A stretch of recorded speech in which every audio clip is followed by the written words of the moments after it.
Hello, അസ്സാം വലൈക്കും. 2026 പരിശുദ്ധ ഹജ്ജ് കർമ്മത്തിന് വേണ്ടി കേന്ദ്ര ഹജ്ജ് കമ്മിറ്റി അവരുടെ 7ാമത്തെ വെയിറ്റിംഗ് ലിസ്റ്റ് പ്രഖ്യാപിച്ചിട്ടുണ്ട്. ഇത് പ്രകാരം കേരളത്തിൽ നിന്ന് വെയിറ്റിംഗ് ലിസ്റ്റ് നമ്പർ 5341 മുതൽ 5369 വരെയുള്ള 29 ആളുകൾക്ക് കൂടി പുതിയതായി അവസരം ലഭിക്കുന്നതാണ്. പണം അടയ്ക്കേണ്ട അവസാന തീയതി ലഭിച്ചിട്ടില്ല എങ്കിലും കഴിയുന്നതും വേഗം തന്നെ പണം അടയ്ക്കുന്നതായിരിക്കും നല്ലത്. ഇപ്പോൾ അവസരം ലഭിച്ച ഓരോ തീർത്ഥാടകനും 2,77,300 രൂപ വീതം സ്റ്റേറ്റ് ബാങ്കിൻ്റെയോ യൂണിയൻ ബാങ്കിൻ്റെയോ ശാഖകളിൽ ഹജ്ജ് കമ്മിറ്റിയുടെ അക്കൗണ്ടിലേക്ക് അടയ്ക്കേണ്ടതാണ്. അല്ലെങ്കിൽ ഹജ്ജ് കമ്മിറ്റിയുടെ സൈറ്റിലോ സുവിധ ആപ്പിലോ ഓൺലൈനായും പണം അടയ്ക്കാവുന്നതാണ്.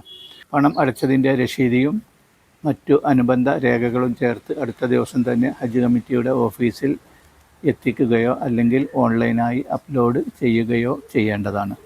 അതുപോലെ ഹജ്ജ് കമ്മിറ്റി ഈ വർഷം പുതിയതായി പ്രഖ്യാപിച്ച മെഹ്റം കോട്ടയിലേക്ക് 500 സീറ്റുകളാണ് അനുവദിച്ചിരുന്നത്. അതിനുശേഷമുള്ള വെയിറ്റിംഗ് ലിസ്റ്റിൽ നിന്ന് ഇന്ത്യയിലാകെ 32 ആളുകൾക്ക് കൂടി പുതിയതായി അവസരം ലഭിച്ചിട്ടുണ്ട്. അത് കേരളത്തിൽ നിന്ന് 3 പേർക്ക് മാത്രമാണ് അവസരം ലഭിച്ചത്. ഇവരും 2,77,300 രൂപ വീതമാണ് ഹജ്ജ് കമ്മിറ്റിയുടെ അക്കൗണ്ടിൽ അടച്ച് രേഖകൾ സമർപ്പിക്കേണ്ടത്. അനുമതി കിട്ടിയ എല്ലാ തീർത്ഥാടകർക്കും മഖ്ബൂലും മബ്രൂറുമായ ഹജ്ജും ഉംറയും ചെയ്ത് ആരോഗ്യത്തോടു കൂടി നാട്ടിൽ തിരിച്ചെത്താൻ അള്ളാഹു തൗഫീഖ് ചെയ്യട്ടെ. ആമീൻ.